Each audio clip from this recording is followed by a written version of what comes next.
അങ്ങനെ നമ്മുടെ big boss season 7 ഒരു മത്സരാർത്ഥിയായി രേണുസുതി എത്തിയിരിക്കുകയാണ്. 18 മത്സരാർത്ഥികൾ വന്നതിന് ശേഷമാണ് രേണുസുതി മത്സരാർത്ഥിയായി സ്റ്റേജിലേക്ക് വരുന്നത്. ജീവിതത്തിലെ എല്ലാ പ്രതിസന്ധികളെയും നേരിട്ട് ഫോട്ടോഷൂട്ടുകളിലൂടെയും റീലുകളിലൂടെയും സോഷ്യൽ മീഡിയയിൽ തരംഗമായ രേണുസുതി എന്നുള്ളൊരു ബിൽഡപ്പാണ് കേട്ടോ മോഹൻലാൽ രേണുസുതിക്ക് കൊടുത്തത്.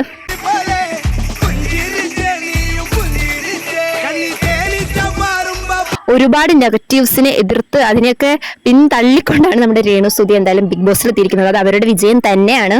എന്നാലും ഒരു പൊടിക്ക് കുറച്ച് അഹങ്കാരം കൂടിയിട്ടുണ്ടോ? എന്തായാലും നമുക്ക് നോക്കാം രേണുസുതിയുടെ കളി ബിഗ് ബോസിൽ എങ്ങനെയാണ് എന്ന്.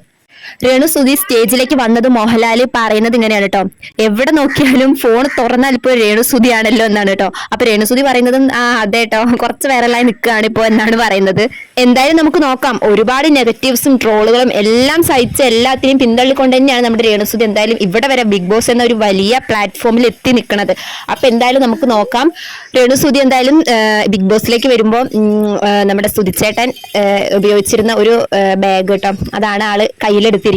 ആളെന്തായാലും ജെന്യൂൻ ആണോ എന്ന് എന്തായാലും നമുക്ക് കണ്ടറിയാം. നെഗറ്റീവ്സ് ഉണ്ടെങ്കിലും ഒരുപാട് പേര് സപ്പോർട്ടും ചെയ്യുന്നുണ്ട് കേട്ടോ. എന്റെ ഒരു അഭിപ്രായത്തിൽ 100 ദിവസം ബിഗ് ബോസിൽ നിൽക്കാൻ സാധ്യതയുള്ള ഒരു മത്സരാർത്ഥിയും കൂടിയാണ് രേണുസുതി കേട്ടോ. കാരണം ഈ ഷോയുടെ റേറ്റിംഗ് കൂടാൻ തന്നെ കാരണമാകുന്ന ഒരാളും കൂടിയാണ് നമ്മുടെ രേണുസുതി.